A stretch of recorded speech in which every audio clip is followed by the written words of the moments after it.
Hey guys. Well, I'm back for the week, and actually been 1 or 2 days now that I haven't sweat right through my sheets in the middle of the night. So that's good. Still not 100% healthy though.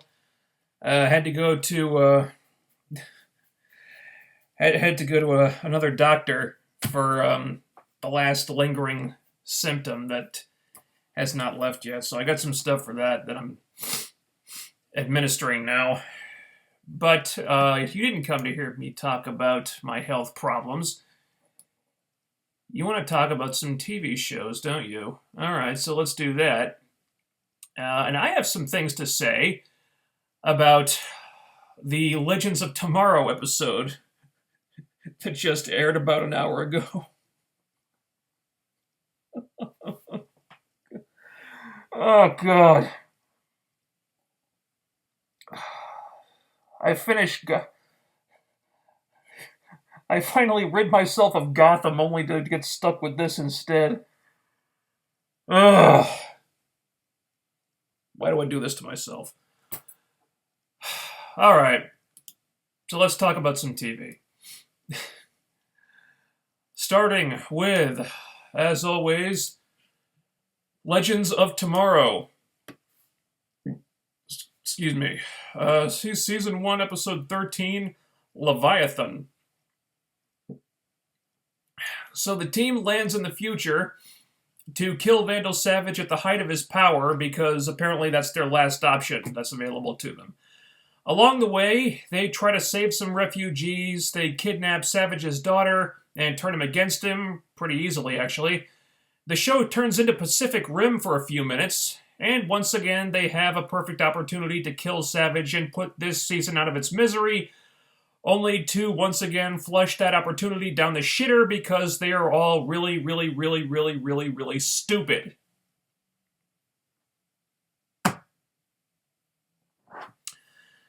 This episode was kind of like last week. They had parts of a good episode here. But as usual, the parts didn't add up to something good, and unlike last week, I didn't feel good enough about the high points of this episode to think it was redeemable. First, the team infiltrates Savage's compound, leaving the one person capable of actually killing Savage on the ship where she's no fucking good to anyone. But Kendra notices that one of Savage's lieutenants has a bracelet that was there when Savage killed Kendra the first time in ancient Egypt. And now it's not the magic knife that can kill Savage. Now it's any object that was in the room at that time when he killed her the first time because of reasons. I don't really understand that, but you know, it used to be just the knife. Now it's anything that was in the room when he killed her, I guess. So they go on this mission to get the bracelet. Why? Why do they need this bracelet? Don't they have the magic knife? That's not sarcasm. I'm honestly not sure. This show has gotten so fucking sloppy at explaining little details like this that I seriously do not know if they have the knife or not. I thought they did, but then it seemed like they didn't, but then I don't know. I really don't. But based on this, I'm guessing that they don't have the knife. So they need the bracelet. Okay, fine. Then there's this deliberation about that because even if they get the bracelet, they don't know how to turn the bracelet into a weapon to kill Savage with. Seriously? The woman who was in the League of fucking Assassins doesn't know how to turn something into a weapon? Are you kidding me with this? All right, well, let me fire off a few suggestions here. You could, I don't know, break the bracelet into pieces and sharpen one of the pieces into a shank of some kind, or you could melt the bracelet down and reforge it into a knife. This is not difficult, you guys. Why the hell is this even a plot point? So eventually Kendra figures out what to do with it. They put the bracelet metal on Carter's mace or something, but then they hit a speed bump when Savage sends a giant robot to attack them. So, Ray uses the Atom suit to grow to giant size, and then all of a sudden we've got a goddamn Jaeger versus Kaiju fight on our hands. Well, that was random as all hell. But you know what? I'm gonna forgive that because it was, by a huge margin, the coolest fucking sequence in the whole episode, even if it came out of nowhere. Really visually impressive, too. Just great effects work on this. I have no idea how they did this on a TV budget, but they really put some serious work into that sequence, because it looked just amazing. But, of course, Ray is written like an idiot who tries to fight the robot hand-to-hand and has to be reminded by Jax that the Atom suit has weapons on it. So visually, the sequence looked incredible, but holy shit, Ray, of all the times to forget how your own fucking invention works.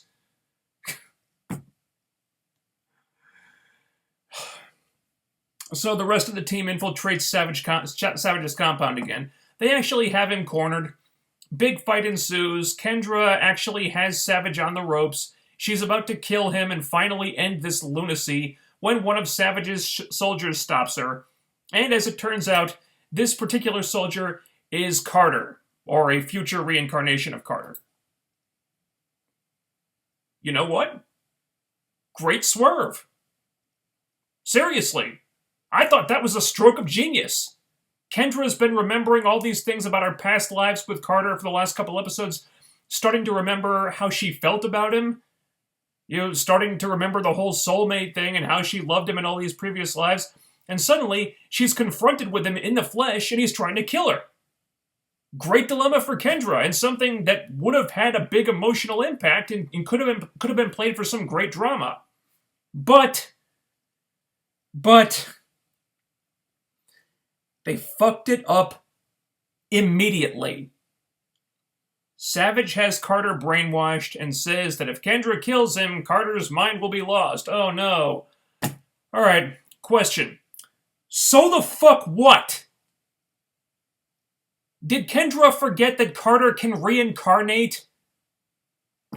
Who gives a shit if he's brainwashed in this lifetime? Once he dies, he'll just come back and be perfectly fine in his next life. Or maybe he won't, because Savage will still rule the world when he gets reincarnated, because Kendra decided to be the biggest dumb fuck on Earth and leave Savage alive.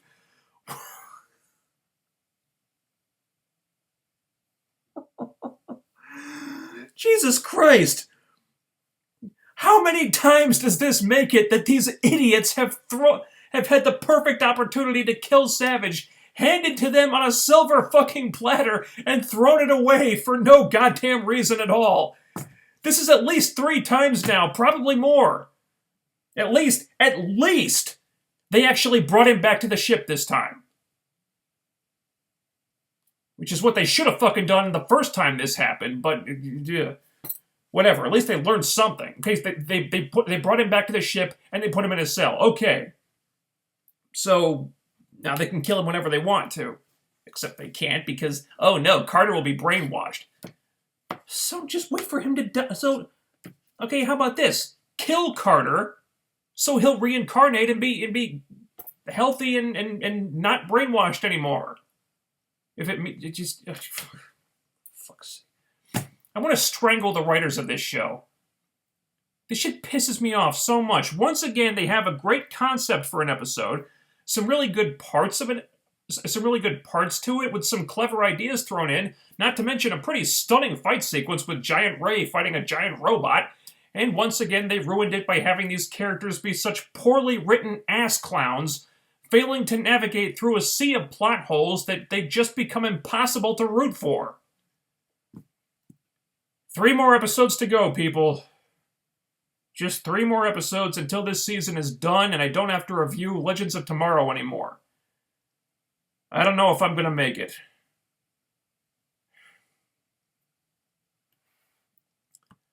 Alright, sound off on LoT in the chat room. Up until the scene with Kendra, I thought this was a pretty good episode, a few nitpicks aside, plus they were smart enough to capture Savage this time. I give them one more thing. Atom vs. Giant Robot with some damn special effects on a TV budget. Yeah, that was very impressive sequence, I'll give them that. Alright. This episode was fine until the incident, let's call it. The Atom versus Leviathan battle was awesome. Agreed? No, they apparently don't have the knife because, as it so happens, they left it in the 1970s, I guess. Yeah, you're not sure either, are you? They really didn't make that very clear, did they? There was enough metal to make a couple of bullets. They could have ended this really quick from 200 yards away. That's true. They could have made bullets out of the bracelet. Really, Kendra and Carter are practically indestructible since they're reborn every time they die. Kendra has shifted between loving Adam and longing for Carter so much it's hilarious. She had to talk to him 6 times now in as many episodes. Yeah, she waffles a lot, doesn't she? Let's see. Can someone play Guile's new theme from Street Fighter V on here or something? It totally goes with everything. I haven't heard that yet. Downside, we have another love triangle on a CW show now. Oh, dude, don't get me started on these fucking love triangles. If there is a Carter, another Kendra may be in this time too. Yeah, possibly. Maybe she's brainwashed too, so Carter and Kendra can be brainwashed together. Okay. And putting in the cutoff point here, and... Oh, wait, here we go. Nope, there wouldn't be another Kendra because Kendra never got killed.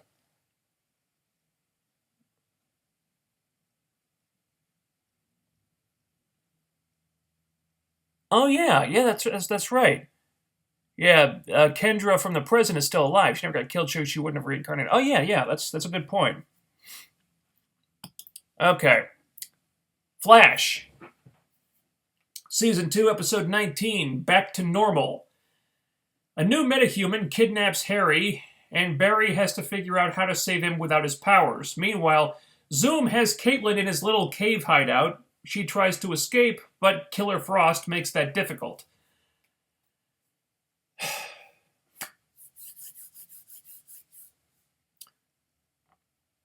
I've come to a realization about this show. The reason why it has so many problems is because the very concept of the show is inherently flawed. The reason why I could never get into the Flash comics is because, well, number one, I'm not a DC guy, I'm a Marvel guy. Number two, the Flash is so powerful, so fast, that realistically, no one should be able to beat him. Whether they have powers or not, he should be able to beat any criminal or any super criminal very easily and very quickly, like in a split second. And it's the same thing with the show. Barry, I mean, if we're being serious about this, Barry should be able to beat anybody and everybody. He's that powerful. He's that fast. Like, no metahuman would stand a chance. No one would, unless it's someone like, the Reverse Flash or Zoom or someone like that. But in order to have stories to tell, the writers have to come up with reasons for why the Flash cannot do this.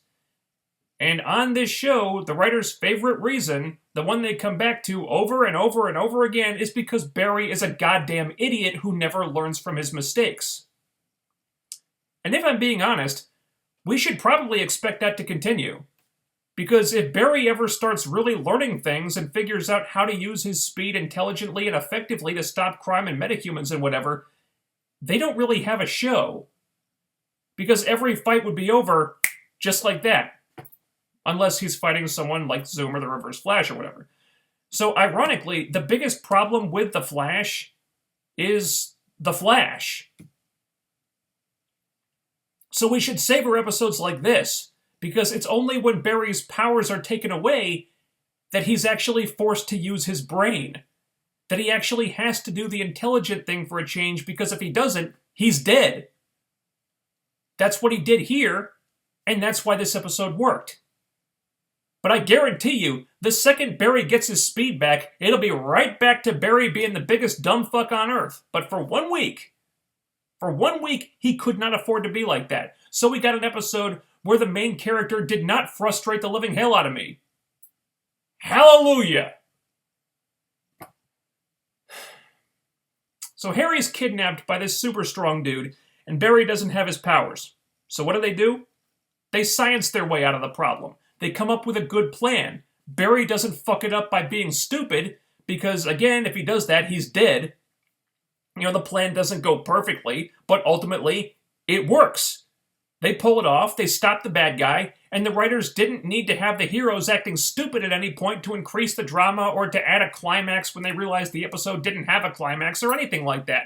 Also, the villain of the week was more interesting than we're used to seeing. He's not really a bad guy. He's a sympathetic figure who got completely fucked over by the particle accelerator explosion and turned to villainy out of desperation. That's interesting, it's relatable, and it's nice to see a villain with some genuine shades of gray that feel real like that. Plus, Jessie is back now, and she made up with Harry. I still think the way they wrote her off in the first place was contrived and stupid, but the scene where they made up worked, thanks in large part to Tom Cavanaugh elevating it with some strong acting. The one subplot that kind of bugged me was the Caitlin stuff. Zoom kidnaps her and sequesters her in his lair, but he doesn't lock her up like his other prisoners. He doesn't chain her up or put her in one of those plastic enclosure things, or do anything to prevent her from moving around. And then he just leaves her there alone with all these gadgets and technology and stuff all over the place, which can be used for all sorts of things, like, for example, breaking open the cages.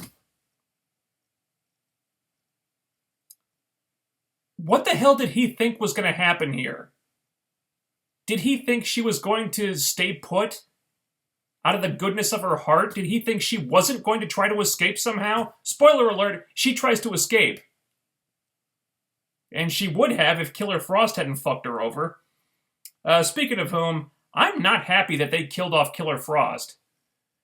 I thought for sure they were going to save her and set her loose on Earth 1. I mean, there were so many things they could have done with that. And this character and what she meant in relation to Caitlin had so many possibilities for cool stories, no pun intended, and to just kill her off like that without even bothering to tap into what they could do with her just felt like such a waste. I did not agree with that at all. They should have kept her alive, damn it. So I think after that, Zoom does finally chain Caitlin up, so she can't go anywhere. I don't know why he didn't do that before, but better late than never, I suppose. There were a couple other little things that bugged me a little bit. Number one, Griffin Grey had kidnapped Harry and they don't know where he is. Why didn't they just use the same method that Harry used to find Jessie? People from Earth 2, vibrated at a different frequency or whatever. He found Jessie that way, so why don't they use it to find Harry? Why wasn't that the first thing they thought of? Beats me. Number two. Griffin Grey kidnaps Harry because he thinks Harry is the Earth 1 Harrison Wells, who he thinks might be able to cure him. But Earth 1 Harrison Wells is supposed to be dead, right? So, first of all, how did he know Harry even existed? Second, how did he know where Harry was? Harry's just driving down the street and suddenly there's this guy. How did Griffin know any of this stuff? How did he know about Harry and where to find him? None of that was ever explained. While there were some weaknesses in the story that you kind of had to tilt your head at, I'm going to be nice to this one, because for the most part, the A-plot was effective. Team Flash didn't act like idiots when it came time to stop the bad guy. They had to use their brains and their ingenuity to do it, and it worked. Now, if Barry had had his powers, he would have done something asinine, like speed right up to Griffin Grey and then try to talk to him, giving Griffin an opportunity to punch his lights out or something. That would have been dumb. This was not dumb.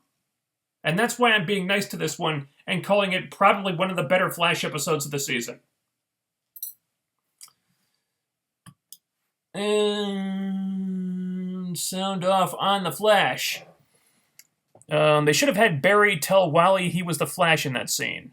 No, I don't agree with that. I don't think there was any reason for him to do that there. I mean, I suppose he could have, but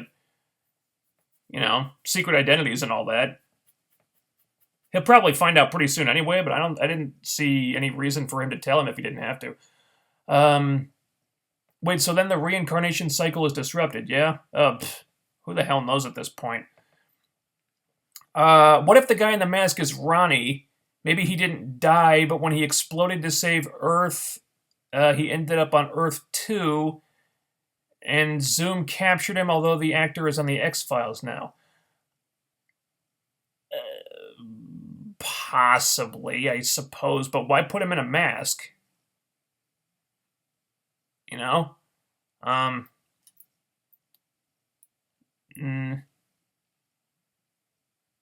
guess we can't rule it out, but I don't think so. I think it's probably going to be the real. It's somehow going to be the real Jay Garrick in that mask.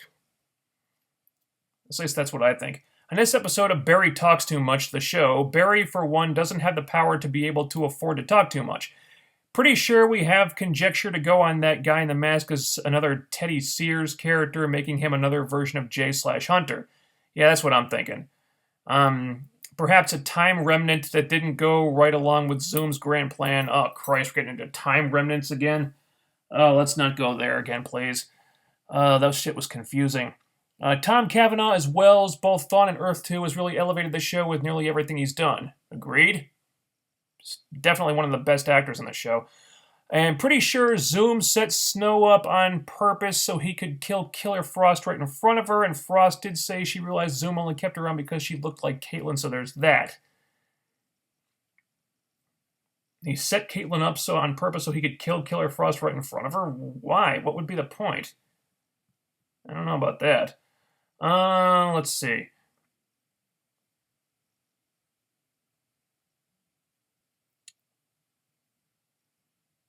There are ways to overcome someone with superhuman speed if you know what you're doing. For example, if your durable enough speed is irrelevant. Or if he can't run cold, and the comics has a cold field that slows molecules and stops his speed completely. Yeah, Girder, he was the guy who turns to steel, right? Apparently speed is not irrelevant because Barry punched the guy at supersonic speed, and that knocked him out.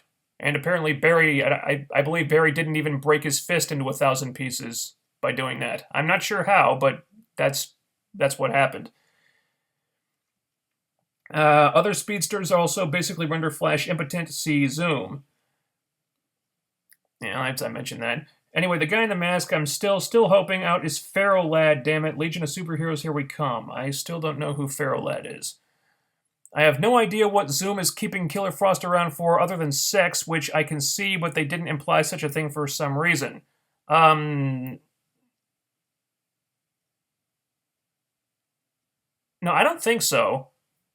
I think the way her powers work is that anything she touches, any person she touches dies, instantly freezes. That's why her and Deathstorm were together, because he had fire powers and she couldn't freeze him. I think that's how that works. They killed off Reverb and Deathstorm just as unceremoniously. Yeah. Missed opportunities there. In the comics, super durability works different. DC confirmed it's basically a force field effect in universe. Yeah, well, the TV show is not the comics. I think we've learned that by now. So on the show, yeah, but in the comics, it works different even for Girder, I would assume. Yeah, but on the show, all Barry has to do is punch someone really fast, and it doesn't matter how durable they are. It's dumb, but that's what they're going with. Let's see.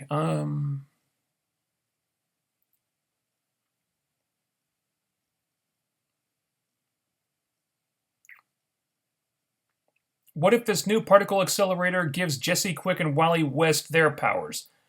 I guess maybe Wally could be caught in that somehow, yeah. Jesse, as I understand it, her powers come from a different place. I think she accesses the Speed Force through some kind of mathematical equation or something. At least that's what I think. That's what Linkara said. Of course, I'm going by his Titans video, his Titans retrospective. I think that's how it works. Maybe they'll change it. I don't know. But I get possibly. Yeah, sure. Why not? Is that everything?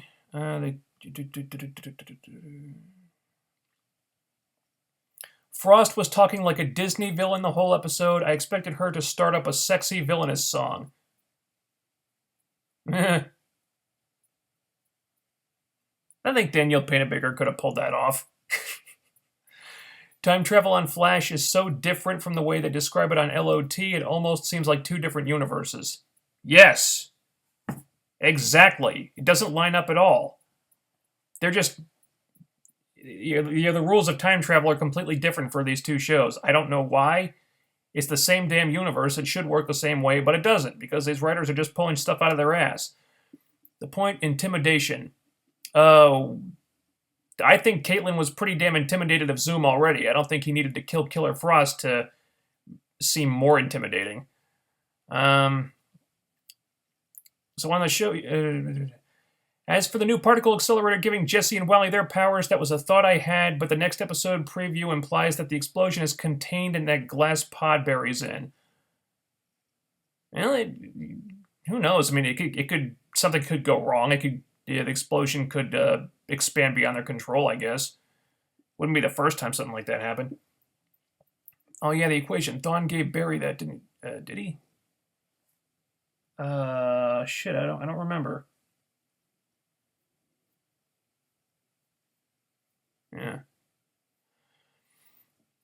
Yeah. Jesse's thing works with her visualizing the formula for basically a Mills bias. That's how I pronounce it. Mills bias field in her mind, using the observer effect to manifest it in the real world. Mills bias field is a theoretical effect which warps space-time to create FTL speeds. Basically, yeah, it's real. Basically, hypothetically, but NASA is working on finding it, so Jesse Quick is real. Okay. All right, so that's apparently rooted in real science. I'm going to assume the Speed Force and the Time Master ships travel through two entirely different time streams. Oh, dude, your guess is as good as mine. Who the hell knows at this point? Wonder if even the writers know. And that is The Flash. Now we're moving on to Arrow, which was a rerun last week. So I've got a lot to talk about here. I think I missed 3 episodes while I was sick. And again, I'm just going to give like an overview of everything I missed. And we're basically talking about 2 main plot points here. First of all, this whole thing with Felicity breaking up with Oliver is stupid. If you didn't want them to get married, fine, so be it. But the way they've chosen to do this has been so poorly handled.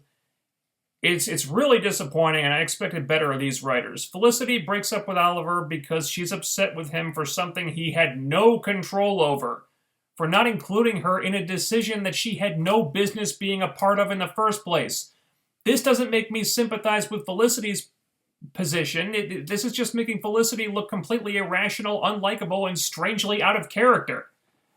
It's like the writers wanted to stop the wedding, but they couldn't think of an organic way to do it, so they pulled something out of their ass that really didn't make sense for Felicity at all. I mean, seriously, what the hell was Oliver supposed to do in that situation? He did the only thing he could do, and her breaking up with him over this just comes off like contrived bullshit. Then there's this Cupid episode, where she wants to destroy all these happy couples because she hates love now, because love is nothing but pain and death, and Felicity... Oh, boy.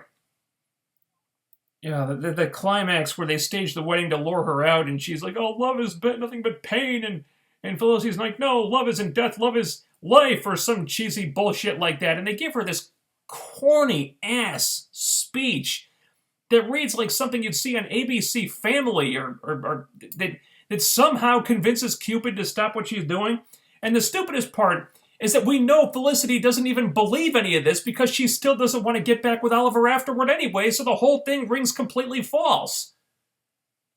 I am not a fan of this storyline at all. I think the execution has been completely stupid. And then there's the reveal of the big death that they've been teasing all season. Turns out it was Laurel. Pretty surprised about that, actually. Did not see that one coming, and to be honest, I have some mixed feelings. 2 seasons ago, I would have been thrilled. Now, I'm not sure how to feel because, to their credit, the writers have been slowly and quietly doing a lot of character surgery on Laurel since about midway through season 3, and she really wasn't that bad anymore. Excuse me. I mean, she had some bad moments this season, sure.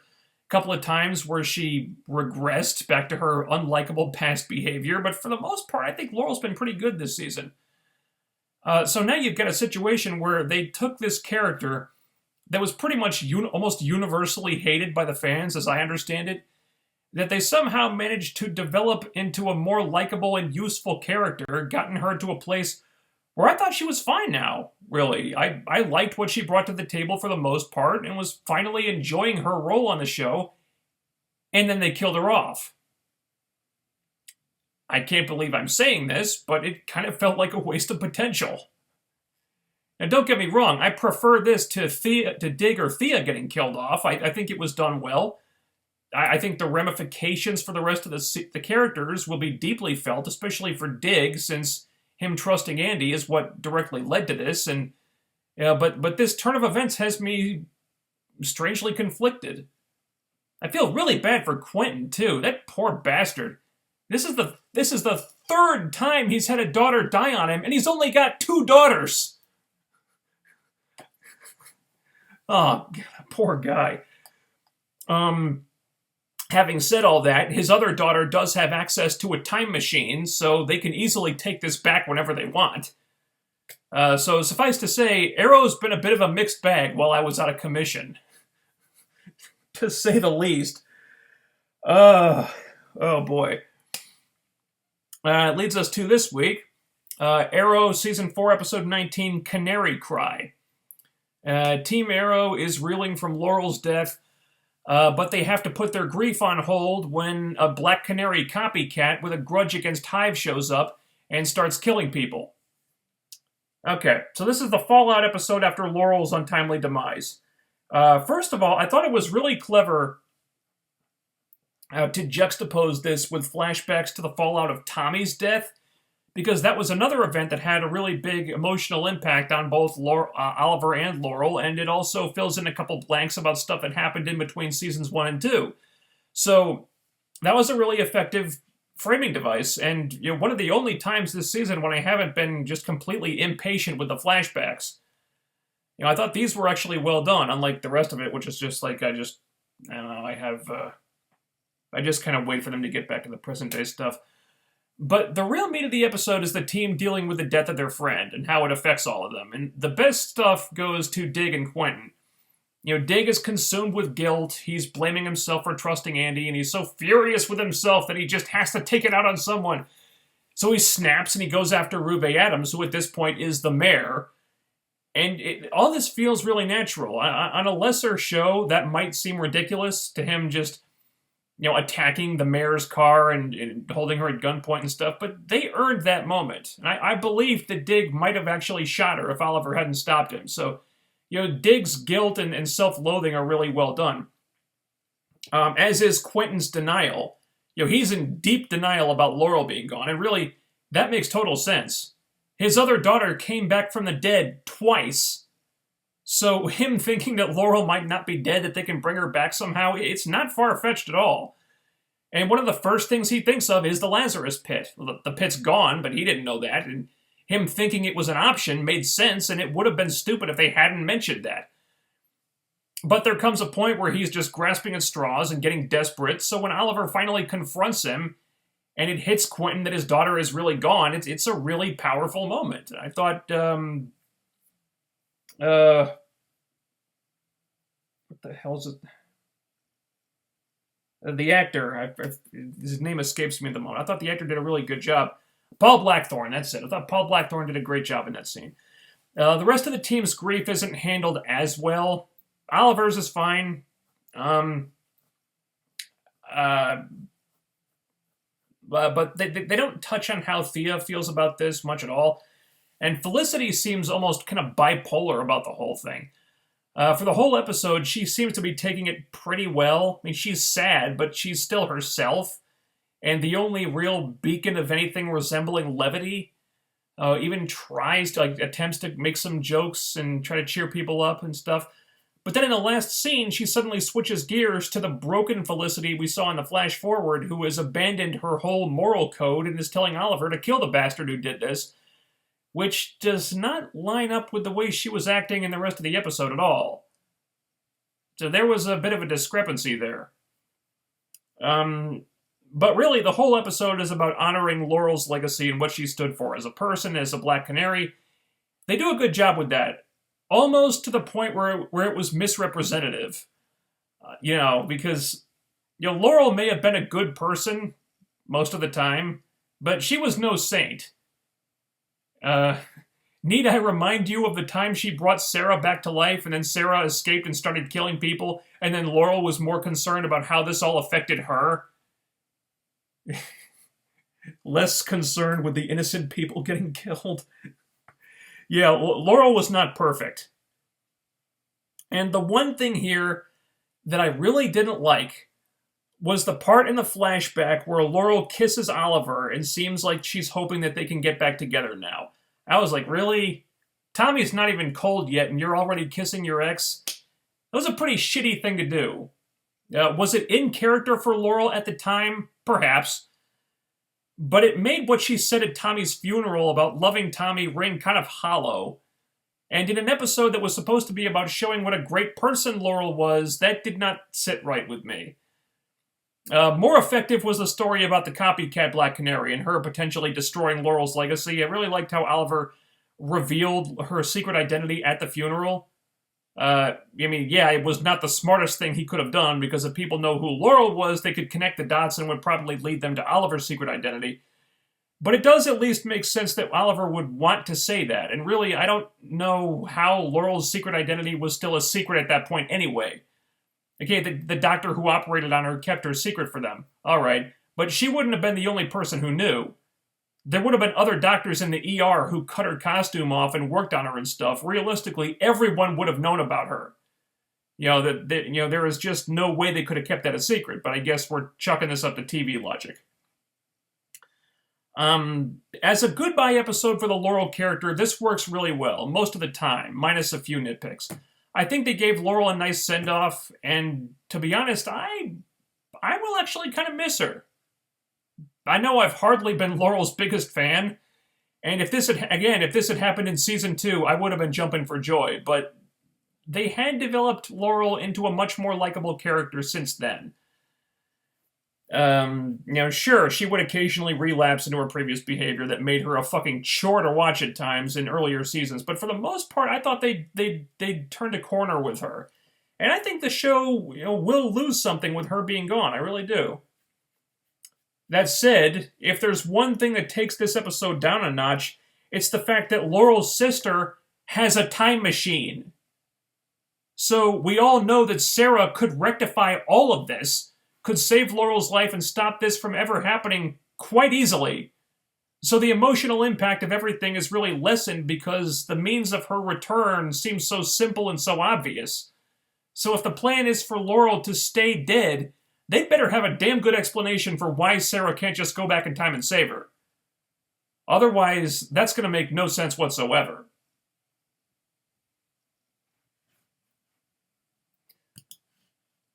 Okay, go for Arrow in the chat room. They did Laurel so dirty by having her prop up Olicity on her deathbed. They could have at least had her dad right there with her to say goodbye at least. Yeah. It does kind of suck that Quentin didn't get to see her one more time before she died. That was a low blow. Laurel dying was crap. They just made her Black Canary last season, and after getting hated on for the first 2 seasons, fans were finally getting warmed up to her. I agree. It felt like that character had potential that had yet to be tapped into, and just again, if it had to be someone, all right, Laurel, I guess, but again, right when. Just when they really made her a likable person and a likable character for the most part, and she seemed to have a lot further to go. It's just, I'm conflicted about it. This is why writers should never cater to shippers. I don't know why this show is what the show is doing with their characters. They've made Felicity a Mary suing, self-righteous bitch. I don't necessarily disagree with that. Yeah. And now Dig looks like a dumbass, more of a dumbass than Barry Allen ever has for trusting Andy when a blind man with a cane could have seen he was not trustworthy, and now Laurel is dead because of it. This show needs to get his act together. I don't necessarily agree with that part. I think Dig was probably a little naive for trusting Andy as much as he did. I wouldn't go so far as to say he was stupid, flawed, maybe, too trusting, yeah, but you make allowances when it's your family. And he really wanted to believe that his brother, he just got his brother back, and he really wanted to believe, like, so badly that his brother could be, redeemed, I guess. And it's just, a little naive of him, yeah, but I get it. This show needs to get his act together. Oh yeah, and good to know Barry can still run, seeing as how he lost his speed and all. Must be Starling City air. Yeah, I think the timelines didn't exactly match up there. The funny thing about this episode is that in the flashbacks, Laurel had better chemistry with Oliver than Felicity has in the last 2 seasons. I disagree on that part. Is that everything from... Yeah, alright. Okay. Completely agree with you. She finally became something close to the Black Canary that comic fans were looking forward to, and that show fans could get behind. Yeah. Bro, it's not just... Yeah, it's not just Dig trusting Andy that looks stupid. The entire plot of Laurel's death episode was filled with idiocy on all fronts. Why did John trust Andy? That's only question number 1. There's several more we could ask. Why didn't they destroy the idol or call in a favor from Barry to scatter the whole thing all over the world in a single day? Agreed, they could have done that. Why did they put the damn thing back together and only leave one piece unattached and then proceed to hide said one piece under John's fucking couch? Why did Malcolm, the man who wants the power and who had the contact with Andy, not realize that he could take the idol's power and use it for himself instead of giving it to Dark like a faithful lapdog? And why, after having deciphered all the identities of Team Arrow and having everyone basically dead to rights thanks to all the aforementioned stupidity at 11:59, did Dark stop at killing Laurel and leave everyone else alive? I understand he made the promise to Quentin that he'd kill Laurel, but he's tried to kill all these people before on several occasions, both with and without their masks. He had the perfect chance. If a single character in that fight, not named Andy Diggle, had used their brain for a second, either Dark should have never gotten the idol back, or all of Team Arrow should have taken a trip to the morgue. I hope Laurel Lance on Earth 2 is better than Earth 1. Now wait, there's someone else. As for this whole bullshit with Felicity developing into a complete harpy, the fact that Laurel's death was spent propping up Felicity and everything surrounding that triangle's BS over the years, I've come to my conclusion about that. Every frustrating thing about Laurel's past and Felicity's current treatment of Oliver comes down to a single creative decision. They added the twist of Oliver's backstory that he was a serial womanizer and cheater in his previous Queen's Gambit past, while making the show's central point be about the changed Oliver that came back to Star City to save it. Okay. Alright. Alright, you're in the middle of a point here. I'll get back to that. I'm sorry, I realize I get through these comments a lot faster if I read, go through all the comments said by one person all in a row, and then go to the next person. It goes a lot faster that way, I think. So that's what I'm trying to do right now, but if some of you are in the middle of a point, so it gets a little confusing.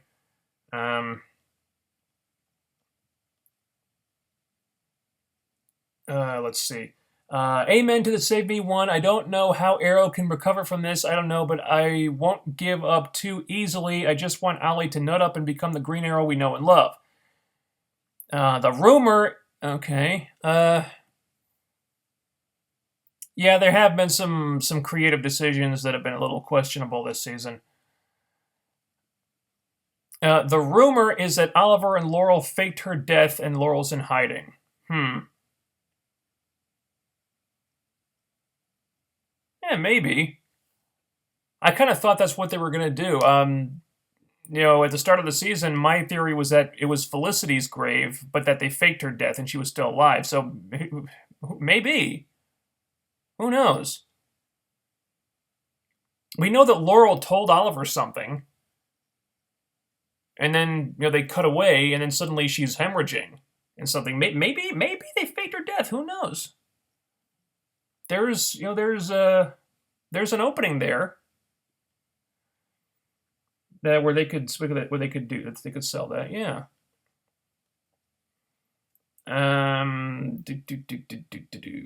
Oh God, I forgot about the idol. Fuck me, that was so stupid. Yeah. I guess I was more forgiving of that than you guys were. Wow. That whole idol thing kind of went over my head. I didn't even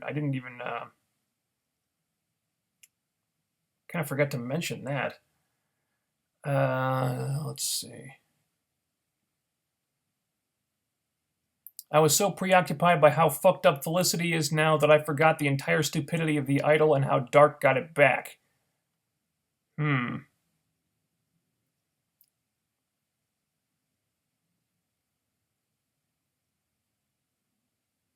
Hey, at least Laurel didn't go full Lannister and fuck Oliver in his coffin.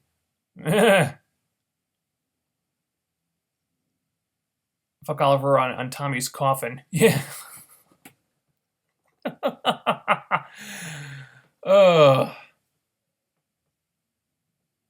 would have been kind of funny, though. Let's see. I believe the theory was they didn't question if Laurel was a hero or not. They just assumed she was a woman in Kevlar and spandex, I guess. Well, I mean, she was... Problem with that is Laurel, as an ADA, was a well-known public figure. You gotta think somebody would have recognized her. So, remember the time ships don't work that way. They can't go somewhere they've already been, apparently. No. I think the way it works is they can't go somewhere whether they've already time traveled to once. I think that's the way it works. So they haven't time traveled to the point where Laurel died yet, so they could go back there. I think. According to Rip, if they go somewhere they already were, then time shits the bed or something. But,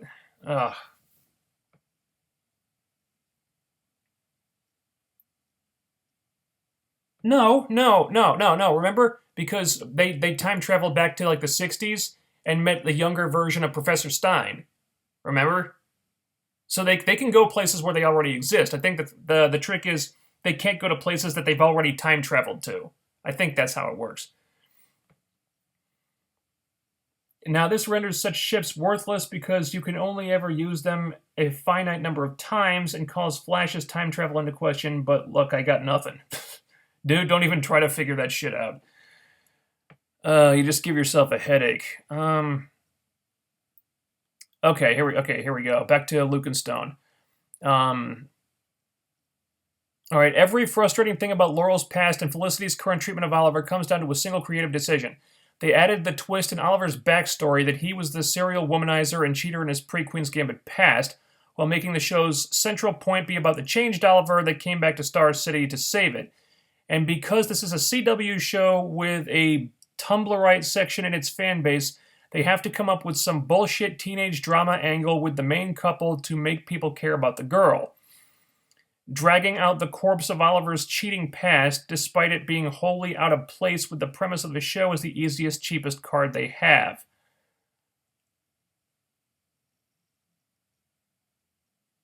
Okay.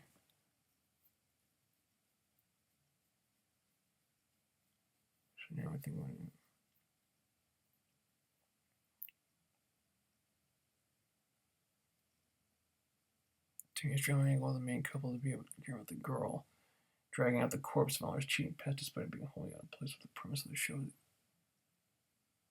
All right.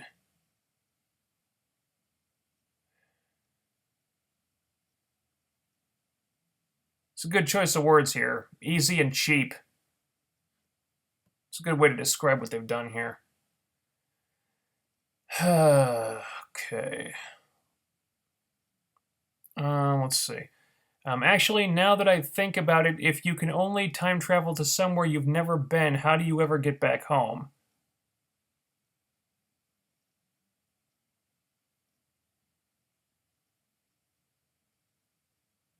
I guess they'd have to return to a time slightly after the point where they disappeared. I think. If they did the fake death with Roy last season, 2 in a row would be pushing it. Yeah, possibly. Kind of different situations, though. And theoretically, all right, Luke and Stone again. Theoretically, it's a sound plan to appeal to the network audience. The problem is they're delving so far into a superhero universe, and they have no fucking clue about that part of the fan base. All right, Luke and Stone is in the middle of a point here, so we'll let him continue that. But I'm going to put the cutoff point in here at that point. We're going to move on to Shield. But Luke and Stone, you finish the tangent you're on, and I'll get to that.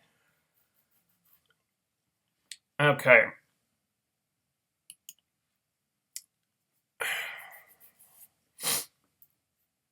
All right. Agents of S.H.I.E.L.D. Okay, we're all caught up on that as of last week. Get my thoughts on all the episodes. All right, Agents of S.H.I.E.L.D. Season... Hold on. I had a mistake. Season 3... I wrote down Season 2 for some reason. Lost my place. Here we go. Agents of S.H.I.E.L.D. Season 3... Episode 18, The Singularity. With Daisy now working for the bad guy, Fitzsimmons go on an undercover mission to get help from a shady scientist who might know how to break Hive's mental control on her, during which they have a few conversations about potential future sexy time. Meanwhile, Hive is starting to amass his army of Inhumans. He gets the Ginger Ninja and the Australian dude from a previous episode, who it turns out is Hellfire from the comics, although his powers make him seem more like an Australian Gambit. Then they beat Fitzsimmons to the punch and get the scientist too. Not to be deterred, Fitzsimmons are still feeling good enough afterward to have some long overdue sex. Because when Simmons said last week that they shouldn't waste any more time, she really meant it. Also, Coulson's cyborg hand has a built-in Captain America shield now. Though, technically, I guess it's more like that U.S. agent laser shield thing. Coulson is such a nerd. Okay, this episode was for the shippers.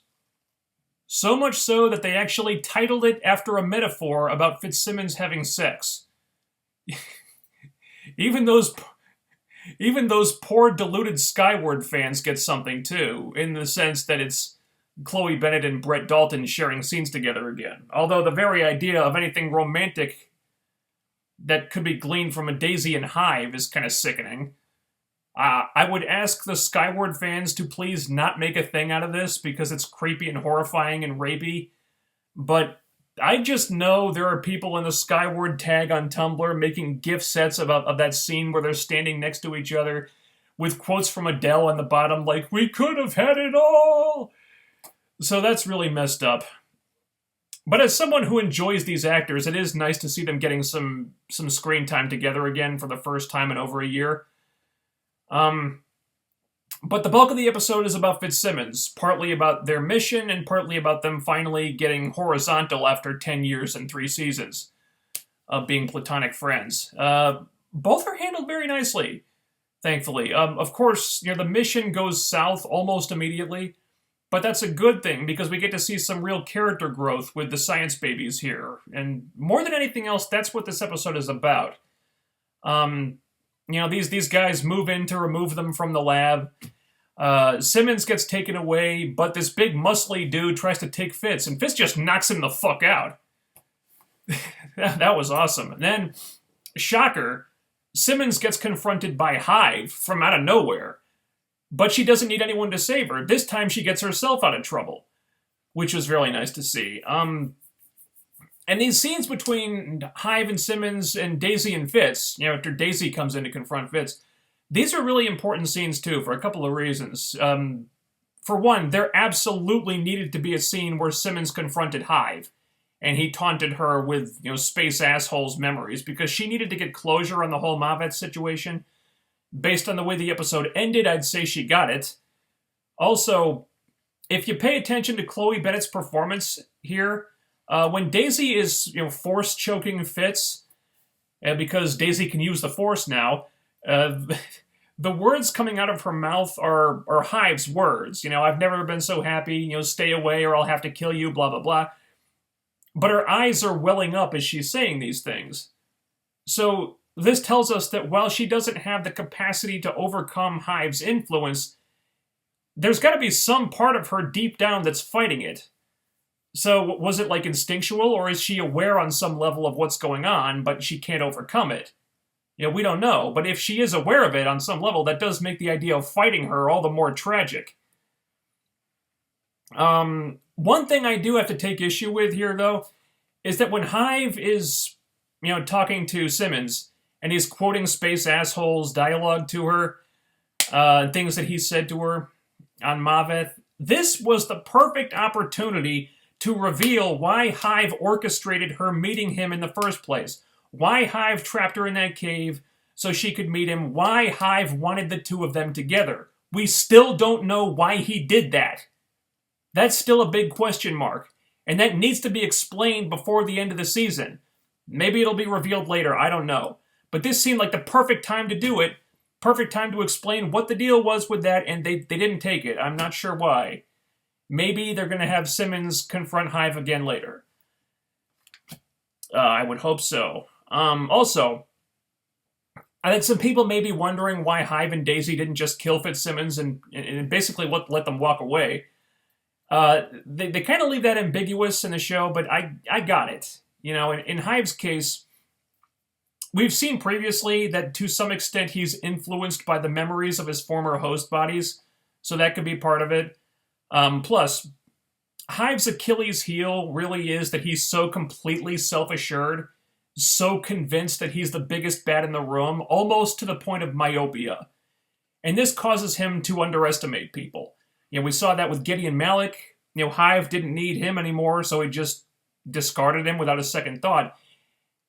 And he didn't consider that Malik would feel so betrayed that he would sell out not only Hive, but Hydra itself, to shield because of what Hive did to him. It just didn't occur to Hive. Because he thought, he didn't need Malik anymore, so Malik was worthless. So that's a weakness that Hive has. And I honestly think that he believed he could do his thing with Simmons, and she was just going to instantly fall for his BS, fall under his spell like Stephanie Malik did. And so when he tried to work his mojo on her and do whatever he was trying to do, and she not only didn't fall for it, but she shot him in the gut and then took off, I think he was genuinely stunned. Enough so that he didn't know what to do with that for a minute. And this allows Simmons to escape. In the case of Daisy, that's easy. I think she didn't kill Fitz because Hive just didn't tell her to. Had he known Fitzsimmons would be there, I'm sure he would have, but he didn't. So, and like I said, there's still a part of Daisy that's probably fighting his influence. So I think we can chalk up her letting Fitz live to that. She could have decided on her own to kill him, but she didn't. And so maybe she is able to fight what Hive wants a little bit. We don't know yet. But she does tell him about the vision of someone on the team dying. And Fitz is the one who was saying that they can't change the future because of fourth dimensional space-time, something or other. If she saw the future, then that's the future. So it'll be interesting to see how he reacts to this. Yeah, will he change his mind? Will he try to change the future anyway? Plus, remember, this is the guy who thinks that him and Simmons are cursed. And, some things are just not meant to happen. But that ended up happening anyway, so maybe he'll change his tune about that. So the mission doesn't go to plan whatsoever. But something else does. Fitzsimmons are officially a couple now as of last week, and hallelujah to that, because they're finally acknowledging things between them that have been left unsaid since the series began, much to my frustration.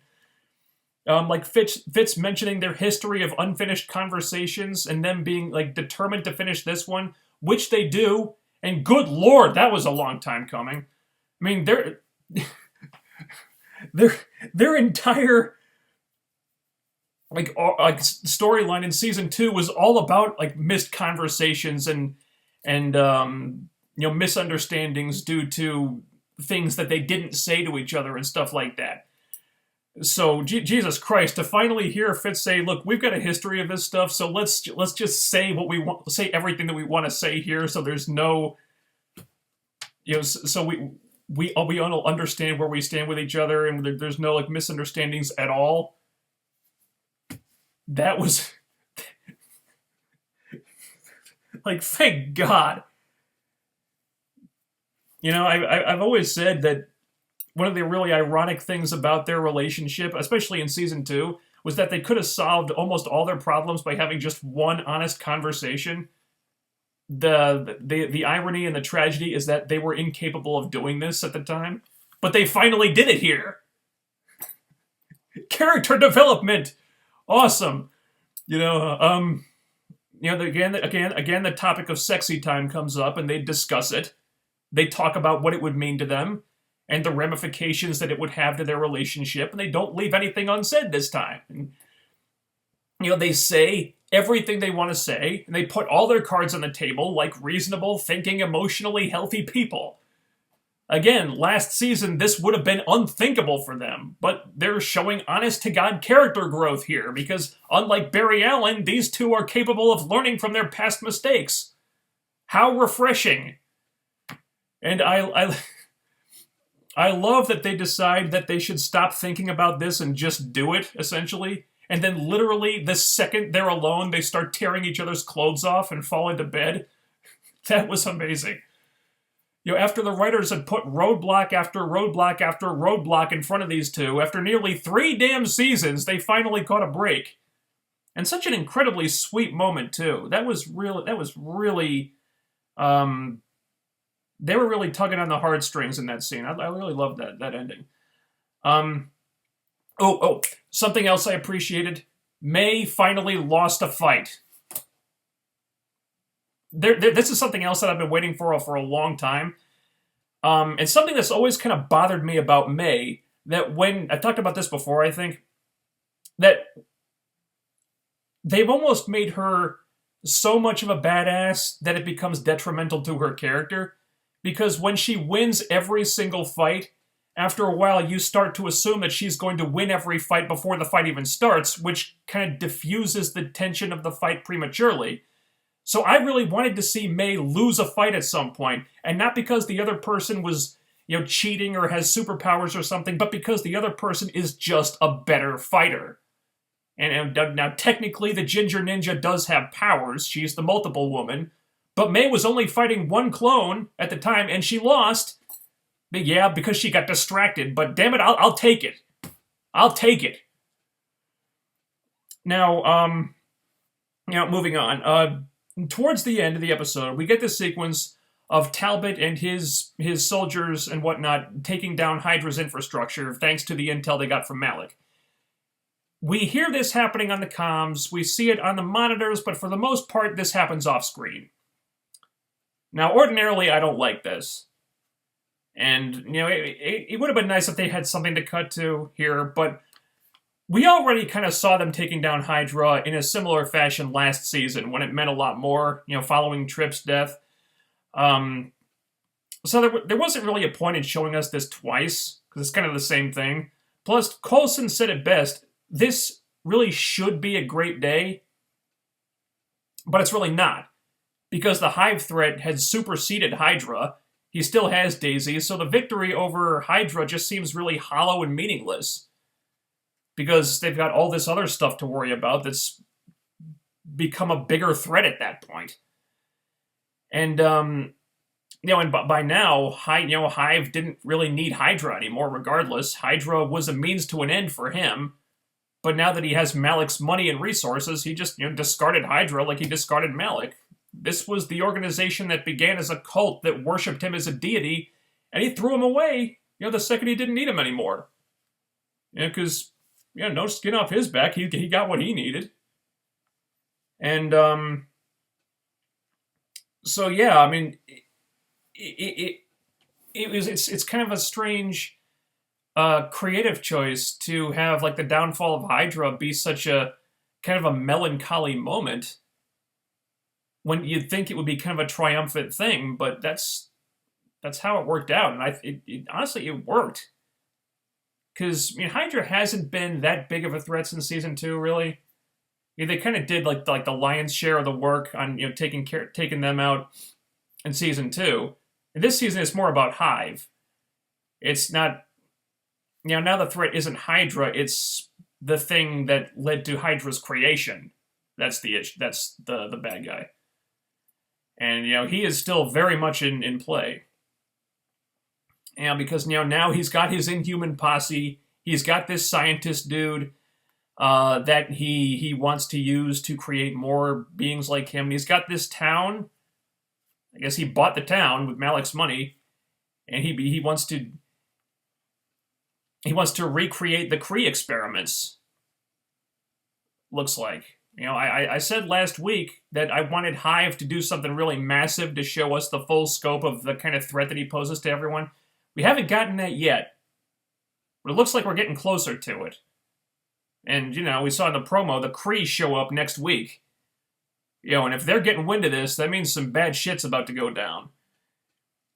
This was a really significant character development episode for Fitzsimmons in particular, probably the most significant one to date for those two. You get the sense of how much the science babies have really grown and matured, even since the beginning of the season. And as someone who gets frustrated by static characterization and characters that refuse to learn anything, again, reference Barry Allen, I really appreciated that. There were a lot of really great moments here for fans of these two characters and this relationship in particular, and it's impressive to me that in an episode where they finally take down Hydra for realsies after fighting them for 3 seasons, the good guys still feel like they failed. Because Hive is still out there. He still has Daisy. He's, rounding up more and more Inhumans to his side, and they're no closer to stopping him now than they were before. So their ultimate victory over Hydra feels like a really empty victory, like it doesn't mean anything. They still got Hive. They still got to find a way to stop Hive, but he's been, stopping their attempts at every turn. And right now, I really don't know how they're going to pull this off, because he's holding all the cards right now. Also, Fitzsimmons had sex, which was awesome. But I know this show, if history is any indication, that can only mean that something horrible is about to happen to them now, and that makes me kind of scared. So overall, another fine episode from S.H.I.E.L.D. here, and as a big fan of the Fitzsimmons characters and relationship, this one was kind of like crack to me. And okay. Wow, Luke and Stone had a lot to say. Let's. All right, I'll get to him first. Because all right, picking up on my tangent about Arrow. The problem is they're delving so far into a superhero universe, and they have no fucking clue about the part of the fan base these shows typically draw. Had this show been handled on a network that doesn't lean on this bullshit, they would know that most viewers would either see CW's idea of Oliver's girlfriend Laurel as being insufferable, or only barely avoid doing so by looking forward to her becoming something akin to her comic book counterpart. Hell, I don't think they would have bothered with the serial cheating Oliver thing under different supervision to begin with, Maybe Oliver and Laurel as a couple would have actually been done well in that case, and there would have been no need for Felicity to become the new female lead at all. I think that was a casting thing more than anything. Just because, look, Stephen Amell and Katie Cassidy really didn't have much chemistry to begin with. I mean, certainly not nearly as much as ML had with Emily Bett Rickards. I mean, really, I mean, if it was a chemistry thing, there was just way, way, way more with ML and Rickards. I think that's what did it more than anything. As it is, the powers that be we're stuck with seem to have the idea that Oliver needs a love interest who will constantly hold his past against him while he pedestalizes her like a textbook simp. As a result, we got insufferable love interest Laurel for 2 seasons. Katie Cassidy is out of a job as a consequence, and now we're no better off with insufferable girlfriend Felicity. This is why Laurel's character growth got ruined on Arrow, so to anyone who's teetering on the brink as a Felicity fan, don't hold your breath. It's not likely to get much better from here. Honestly, under these conditions, I'd prefer if Oliver not be endgame with any of these women. Not only would he be better off that way, so would they. So I can't come up with a clever last line, so Arrow tangent done. Now I can talk about S.H.I.E.L.D. You know what? I am not convinced that Oliver and anyone are endgame. I don't think it's out of the question that he would end up alone, really. I mean, clearly, Felicity has become the female lead, and she's like the main love interest. But I don't necessarily think he'll end up with her. That relationship might be doomed to end in tragedy too. Yeah, I think Arrow is a dark enough type of show that they would not want to give him a happy ending romantically. Just put that out there. Okay, let's go. All right. I still think it's May that will be in the ship explosion, but it also might also be Fitz. It's the Whedon boys' DNA to finally put a shipping together and then break everyone's heart by killing one of them.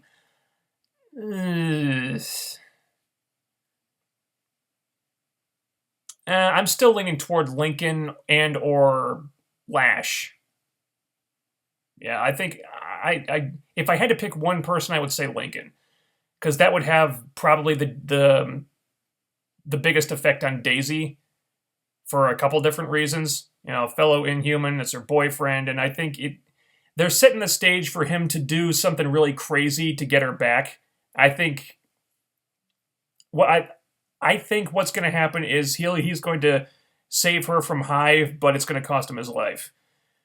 I'm honestly, I don't expect May to survive until the end of the series, but I think it's too soon for her to die just yet. Plus, they're down a lot of field agents right now, so I don't think they can afford to lose May at this point in time. And I'm not too worried about Fitz, really. Just because the whole Fitzsimmons thing has become the main relationship of the show. And, they're the ones who are typically getting all the attention and all these publications, Variety and whatnot. They're the ones getting, get that are always mentioned as like, oh, these two are the emotional core of the show and what have you. That Fitz and Simmons have become such a big part of the show. I don't think they could afford to lose them, honestly. And also killing one of them so the other one has to go on without them. They've kind of already done that. Without them dying. Yeah, but they kind of split them up so the other one was heartbroken and didn't know how to handle it. They kind of done that at the end of the last 2 seasons. First with Fitz's brain damage, so Simmons has to leave. Then with Simmons getting sucked into the space rock, and them not knowing if they'll ever see each other again, and each dealing with it in their own way. They've kind of already done that. So it would just, in a way, it would just be like them repeating themselves.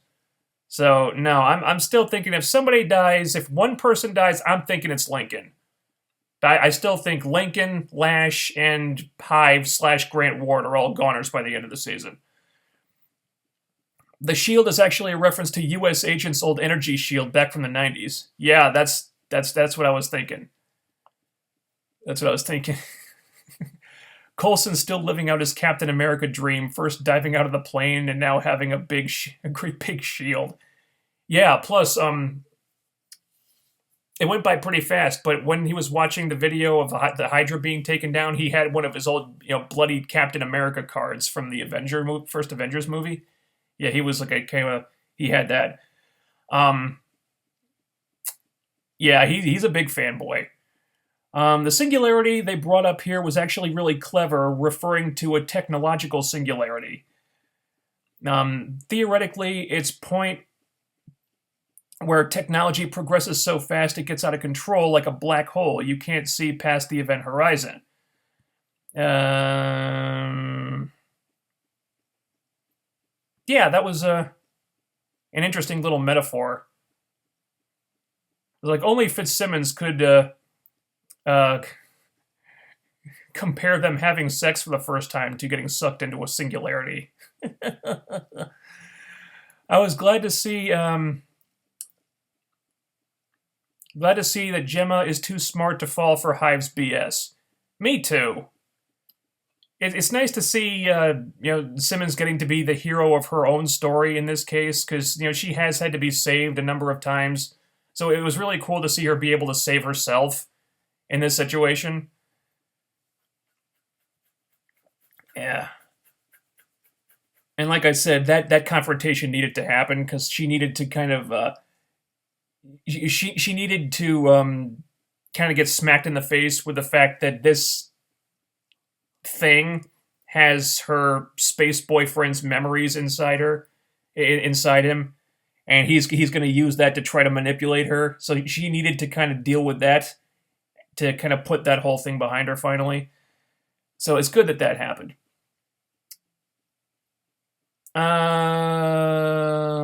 I've seen the rating for Captain America Civil War on Rotten Tomatoes. It has a 98% fresh, very close to 100. Could this be the greatest movie Marvel Studios has made since the first Avengers? So a lot of critics are saying that it could be, that this is the best Marvel movie to date. That's what I've heard. So I'm pretty excited about this one.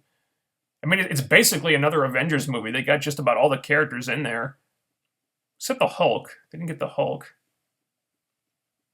But yeah, we also got the new Spider-Man. We got Black Panther in there. I'm fucking psyched for this. Is that Hive and Quake or Neo and Trinity? Yeah, he does like the Matrix garb a little bit too much, doesn't he? Let's see. This Hive thing kind of reminds me of the Jasmine arc back in the day with Season 4 of Angel.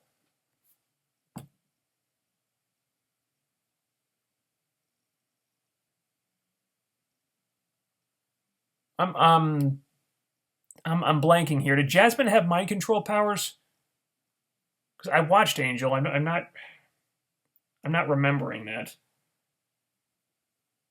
Elaborate. All right, please. Dude, there is no why. That's just how they introduced the character. Like, I get it. It's a plot hole, but that's all it is. Anything else is just writer's fiat.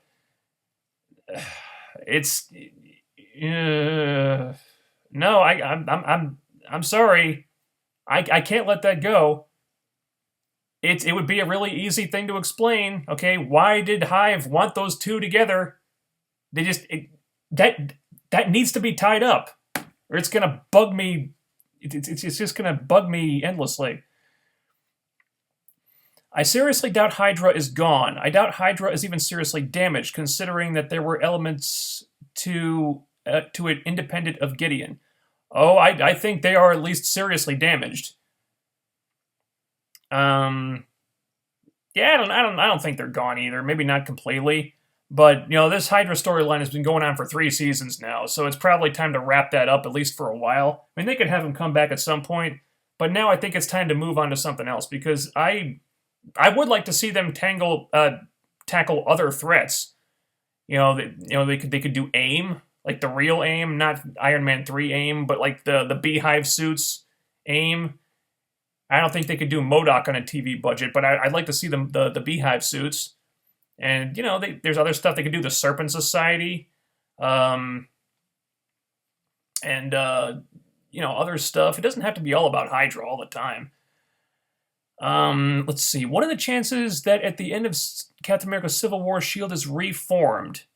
Well, it was never really broken up. I mean, S.H.I.E.L.D. still exists. What do you think the effect of that will be on the show? By reform, do you mean that S.H.I.E.L.D. would go public again? No, I don't think that would happen. I think in the episode where we lose Bobby and Hunter, I think they deny they deny Shield's existence. I think I wrote that in my notes while I was watching. It's like, now there's a reason for why Shield has to stay a covert organization, because if they don't, then their story is proven false, and then they got a lot of trouble on their hands. With I think it was the Russians. I think so. But yeah, I think Shield is going to stay covert. So let's see what effect will there be on the show? Well, it's hard to say without having seen the movie yet. But if they're tackling the issue of people with superpowers having to be government regulated, that would tie in with the Inhumans. If people would want, would want all new Inhumans to have to register with the government, not all people would be on board with that. And I think there would be differing opinions of that within S.H.I.E.L.D. Of course, Daisy, assuming she gets freed from Hive's control soon enough to comment on that, she would be completely against that. Simmons would be in favor of it. I think Fitz would probably be in favor of it. Last season he wouldn't have, but I don't know. Things might be different now. So yeah, there'd be some differing opinions. I think Mac would probably be in favor of registration. Coulson and May, I'm not sure. But yeah, it could make for some interesting debates. I think they're probably going to have their hands too full with Hive and his burgeoning Inhuman army to probably address that too much, but there may be some tie-ins there. The movies seem to indicate that there are several divisions of Hydra, of which the religious cult is the oldest and perhaps most powerful, but largely unrelated to the others. Like, how would it connect to the guys from Age of Ultron or the dudes from the original Captain America, since Red Skull clearly neither knew or gave a shit about Inhumans? Well, Inhumans were still in the closet at the time. He was after Valhallan technology. He didn't even hint at giving shit zero about Inhumans, and the guys from Ant-Man were just arms dealers. It's more likely Hydra has various heads, the religious one led by Gideon being obviously the most powerful, but hardly the last.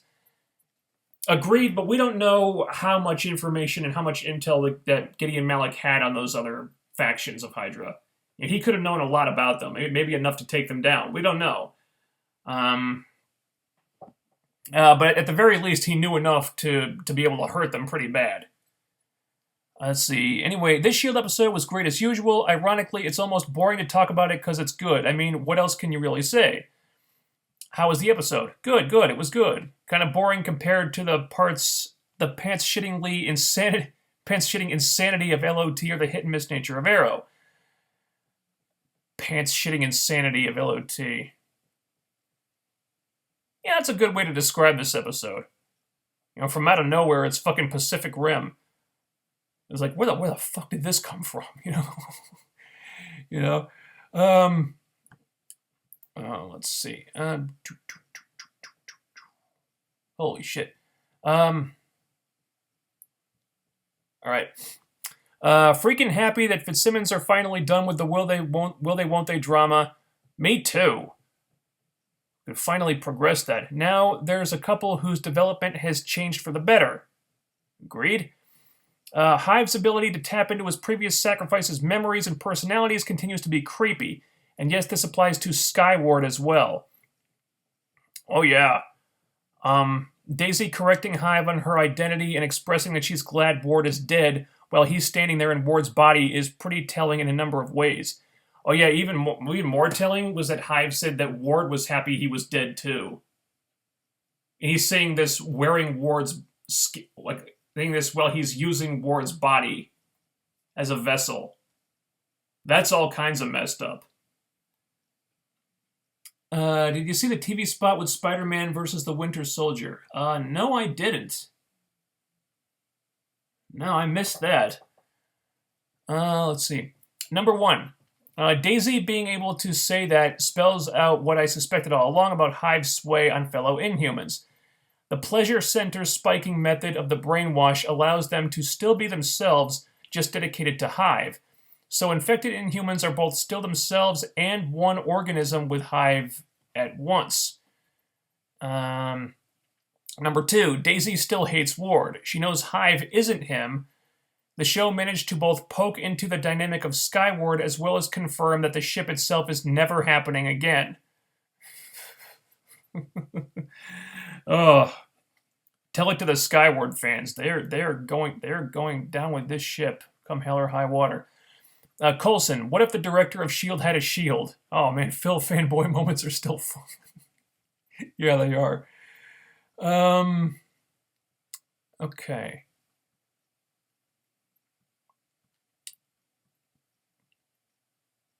BT dubs Skyward for life. Oh, now you're just trolling. Civil War is still sanitized in PG. I know they can't make an R-rated Avengers movie, but after Deadpool, I almost don't care. I honestly don't care if it's... Is it PG or PG-13? I thought it was PG-13. Being, sanitized as being, non-R-rated movies hasn't hurt any of the Marvel movies up to this point. I don't see why that should matter. I mean, sure, they can't do nudity and stuff, but that wasn't going to happen anyway. Tyler Turner, how's your day going? It's alright, I guess. Tough day in the market. Yeah. Hoping things, turn around tomorrow. Let's see. We've seen now what a real superhero movie is like. No reason to excuse this bullshit anymore. We've seen it twice now. Deadpool and Hardcore Henry. Well, just because a superhero movie doesn't have nudity and, graphic violence and sex and stuff, it doesn't mean it's not a real superhero movie. It's all about, it's just catering to a different audience. Deadpool was being faithful to the comics, and the Deadpool comics are fucked up. They do a lot of really graphic shit in there, so it had to be a graphic... In order to be faithful to that, it had to be a graphic movie. And that's what they went for, and it worked. And with movies like The Avengers, they don't do really graphic stuff and with nudity and all the violence and stuff. It doesn't mean it's a bad superhero movie. It's just, they're just being faithful to the source material. And the fact that they don't have, nudity and graphic violence and stuff, it doesn't make them less of a superhero movie, certainly. But yeah, Hardcore Henry. Great movie, that one. Where was I? Off topic, but Eric Young has arrived at NXT at the tapings tonight. Oh, has he? Oh, he didn't waste any time, did he? Let's see. They should move past Hydra and the Inhumans, move into other dimensions since Doctor Strange will drop the same time Season 4 starts. It would be nice to see them tackling magical threats. I'd like to see that because, Fitzsimmons' heads would explode. They'd have no idea what to do with that. Plus, they are introducing more, magical elements into the MCU now with Doctor Strange and also Iron Fist. So I would like to see some magical threats next season, definitely. Let's see. Sorry for getting off topic here, but I haven't watched Impact. I'm glad the Decay won the tag titles, and all we need is to see Rosemary win the Knockouts title, and I'm glad Bram won the King of the Mountain title. Agreed on all counts. Yeah. Athena debuted at the NXT tapings against Asuka. Oh shit, Athena versus Asuka. I am going to need to watch that match. That sounds awesome. Skyward Wedding in the season finale, or we riot. Dude, Ward is dead. This is not Ward. This is an evil inhuman overlord wearing his body like a suit. No, Ward is very dead. Better luck rooting for Sky Rollins at this point. Bailey may be injured since Observer is saying one thing, but the trainer that looked on her after the match was a new NXT wrestler recruit. Hard to tell if it's legit or Ward given the injury scare. Oh, that's too bad. I hope she's okay. Shield was the thing keeping the superpowers and super spies focused, so them going public again at the end would make sense. Yet again, they can't go public because of the situation with Bobby and Hunter. I think one of the reasons they got off is because Shield's existence was emphatically denied. I think if Shield went public, there'd be a lot of trouble with the Russian government. Again, I'd have to rewatch that episode to be sure, but I think that was the one that where I wrote in my notes saying, okay, this is now they have a reason for Shield to stay a covert organization because they really can't go public. Have you seen the show at Midnight? It was on Comedy Central website with the full episodes for free. Have not seen that, no. What did you think about The Jungle Book? I still say Scarlett Johansson should win an Academy Award for Best Song for Trust in Me. Who knew she could sing like that? I did see The Jungle Book. Kind of annoying because there were this couple in my theater that brought a screaming baby to the movie. This kid cried through like 80% of the movie, just through almost the whole movie until like the last 20 minutes. They never took the baby out of the movie. They just stayed there and let the kid scream and scream through the whole fucking thing. Oh, Christ. Them aside, Jungle Book was a great movie. I wasn't even planning to see it, but I've read nothing but great reviews. I read people saying it was a fantastic movie, so I figured, okay, I'll give it a shot. I couldn't believe those were practical sets. Apparently, those were not actual locations. All that was filmed on a soundstage. You couldn't tell. It looked like a real jungle. Honestly, the set dressing and like all that stuff, that was Oscar worthy. I would expect them to win an Oscar for that, for the work they did, because it looked like a real jungle. I thought the CGI was all the CGI animals was excellent. The kid playing Mowgli was really good for the most part. Aside from one or two scenes where you could tell he's acting, he's looking at a blue screen, so he probably doesn't know what he's doing. But yeah, the kid did a really good job. Voice acting, excellent for the most part. There were a couple things, scenes where it felt like they were trying a little too hard to pay homage to the animated movie, where they almost felt like needless detours. And I felt like, okay, you know what? You could cut that scene out and not lose a thing. It's like they just threw it in there to reference the animated movie. And also, the scene with the monkeys. When King Louis comes out and he launches into this musical number, that felt completely random. Why? Because the rest of the movie is not a musical. Okay, there's one scene where Baloo and Mowgli are singing, Bare Necessities, but it's not a musical number. It's just them singing a song together. And then you've got the Monkey King, and he starts singing a song with music and everything. It's an honest to God musical number, and it feels completely out of place because it's the only time this happens in the whole movie. But yeah, I mean, overall, it's a really great movie.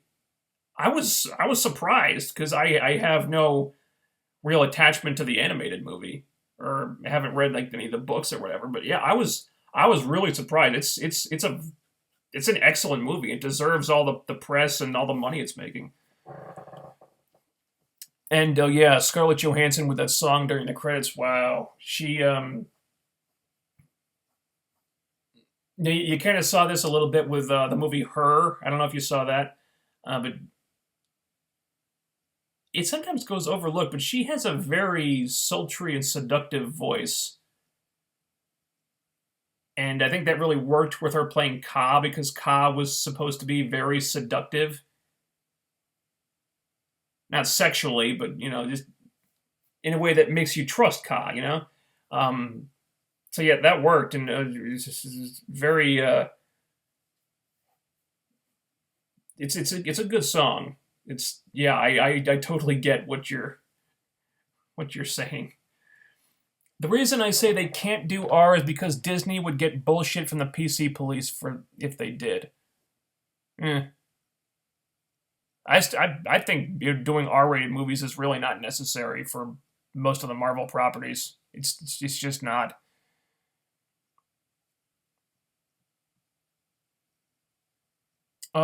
They can, and if recent box office returns are anything to go by, it would make bank like crazy, but they can't because of moms.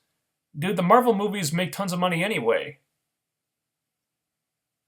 There's really no need for them to go rated R. I mean, they have not had a single movie that was not a financial success. So there's really no need for it. What would happen if Eli Drake and Grado switched gimmicks? I would be pissed, but it would be off and weird at times. But would you be especially if Matt Hardy changed their gimmicks? I would be. What are you even talking about? Eli Drake and Grado switched gimmicks. That would be terrible. That would no. That they're no. They're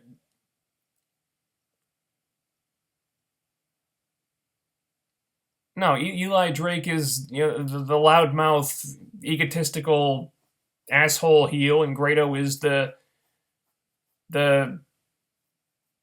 fat jackass idiot. No, that would not work if they switched. That would be dumb. Um, I'm not saying we need an R-rated Ratchet and Clank, but a movie about aliens invading Earth where no one even bleeds is a bit stupid. I I really don't think it's as big of an issue as you're making it out to be. Okay, you're saying that Avengers was bad because it wasn't rated R and no one could bleed? Dude, Avengers is one of the biggest movies of all time. It's like what, number 3 or 4 on the all-time highest blockbuster list? The movie made well over $1 billion. It's one of the biggest movies in history. And you're saying it's stupid because it wasn't rated R? Dude, if it was rated R, it wouldn't have been as big as it was. Because then kids wouldn't have been able to go see it. No, Marvel knows what they're doing. Okay, there's a reason why that movie was not rated R. And not being rated R did not hurt its box office in any way, shape, or form. All right? If anything, it helped the box office. Saw the picture of Matt Hardy. He looks like Marv from Home Alone. Haven't seen that picture. All right, I need to get a look at this Matt Hardy picture. People keep commenting on how funny he looks now. Did I just lose the damn stream?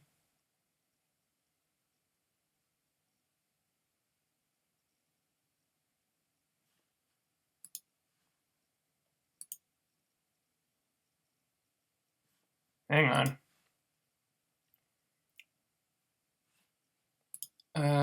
No, should still be going.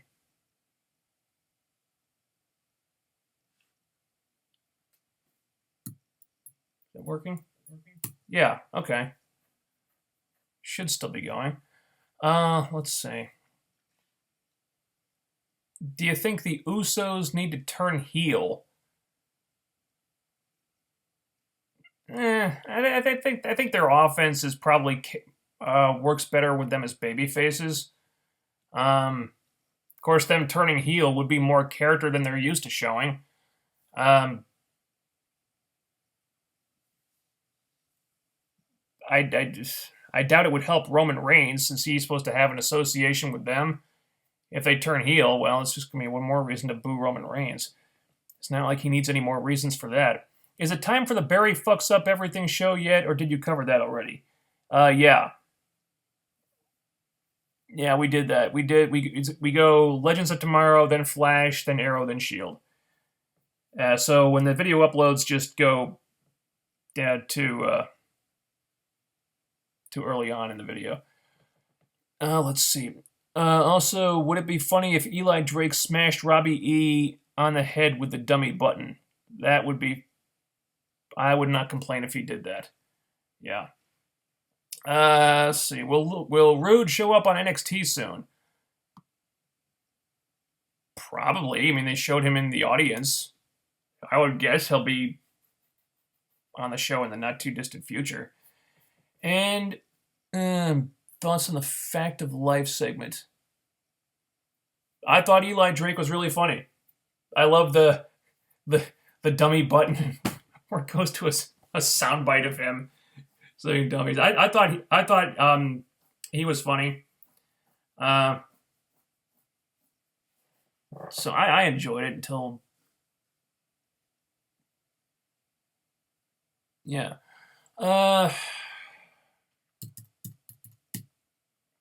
Let's see. I think that's about it. Hardy does look ridiculous. Okay, I gotta see this Matt Hardy picture. Should Rosemary beat up the bromance? Yes. Everyone should beat up the bromance. And I think that is going to about do it. It's been almost 2 hours. I need to take a shower and then eat something. It's on EC3's Twitter. Oh, okay. I'll check that out. Yeah. All right, that'll do it for tonight. Thanks, everybody, for tuning in. I have to work on Saturday, so I'll probably be doing the Impact review on Sunday this week. Because I'm gonna have to. I think I'm gonna have to drive out of state for this. So, yeah, I'll be incommunicado for most of Saturday. Probably until late at night because I got a long drive there and back. So I'll probably be doing the Impact review on Sunday instead. So I will talk to you guys then. Until then, thanks for tuning in and good night, everyone. Talk to you later.